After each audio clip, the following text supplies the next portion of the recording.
Bonjour, dans cette capsule, nous allons traiter l'exercice 2 de la série numéro 3. Exercice 2.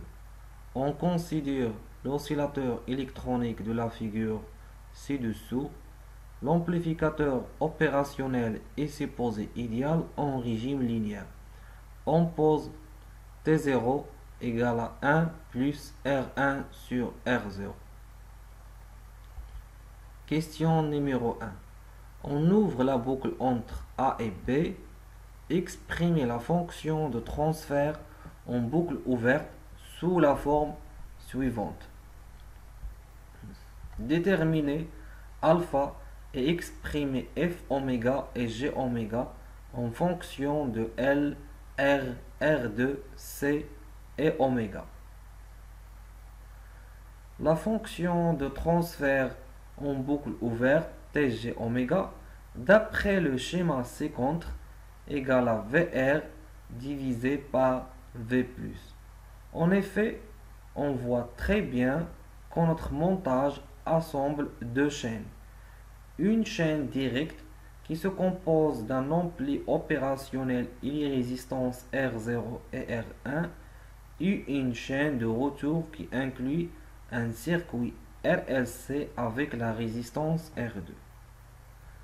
Pour des raisons de simplification, on fait intervenir Vs dans l'équation 1 de telle façon que Tg oméga soit sous forme d'un produit de la fonction de transfert de la chaîne directe et de la chaîne de retour. On commence par calculer le gain de la chaîne directe Vs sur V+. L'ampli est supposé idéal en régime linéaire, donc V+ égale à V-. Et si on utilise le diviseur de tension en V-, on montre que V- égale à R0 fois Vs divisé par R1 plus R0. Donc, on déduit que Vs sur V+ égale à T0. On calcule maintenant le gain de la chaîne de retour VR sur Vs. D'après le montage ci-contre, on aperçoit que VR peut être exprimé en fonction de Vs par un diviseur de tension. Ainsi, on montre que VR sur Vs égale à Z équivalent divisé par Z équivalent plus R2. Avec Z équivalent, c'est ZC parallèle à ZL plus R. Après quelques simplifications, on trouve la formule de Z équivalent en fonction de L, R, C et oméga. On remplace Z équivalent avec sa formule dans l'équation 3 et après on effectue quelques simplifications afin de trouver la fonction de transfert de la chaîne de retour VR sur Vs.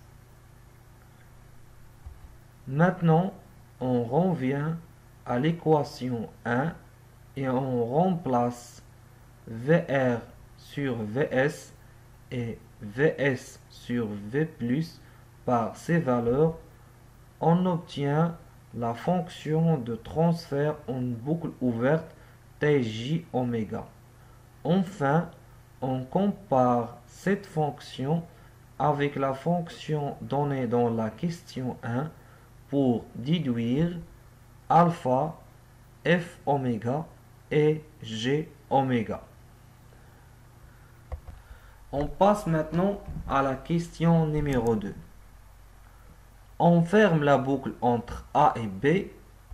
Exprimer la fréquence d'oscillation F oscillation. Afin de déduire la fréquence d'oscillation, nous utilisons la condition d'oscillation qui consiste que Tg oméga égale à 1. C'est tout à fait normal car maintenant l'interrupteur K est fermé, donc la tension VR égale à tension V+. À partir de l'équation 5, on obtient l'équation 6.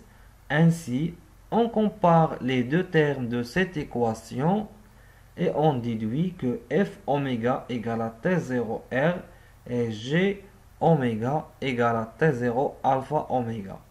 Enfin, nous pouvons utiliser l'équation 7 pour exprimer la fréquence d'oscillation. En effet, après quelques opérations de calcul sur l'équation 7, on trouve la fréquence d'oscillation.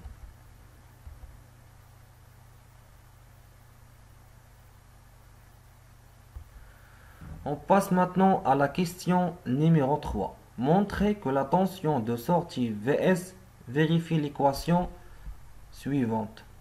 Exprimer H en fonction de L, R, R2, C et T0. On commence par la condition d'oscillation Tg oméga égale à 1. On remplace Tg oméga avec sa formule démontrée dans la question 1. Après quelques opérations de calcul, on obtient l'équation 8. Ensuite, on multiplie cette équation par Vs et on divise par LR2C afin d'obtenir quelque chose qui ressemble à l'équation différentielle donnée dans la question. Un petit rappel. La dérivée d'un signal complexe est obtenue en multipliant le signal complexe par j oméga. Pour une dérivée seconde, ce sera une multiplication par j oméga au carré, ainsi de suite. Donc, puisque Vs est un signal complexe, on peut écrire que la dérivée de Vs par rapport au temps égale à Vs fois j oméga. Et la dérivée seconde de Vs par rapport au temps égale à Vs fois j oméga au carré. Ainsi, on peut réécrire l'équation 9 sous une nouvelle forme. Et si on compare cette forme avec l'équation différentielle, on trouve l'expression de H en fonction de L, R, R2, C et T0. On passe maintenant à la dernière question de cet exercice. Question 4. Déduire de l'équation différentielle la condition de T0 pour produire des oscillations sinusoïdales. En fait, pour avoir des oscillations sinusoïdales, il faut que l'équation différentielle s'écrit sous cette forme.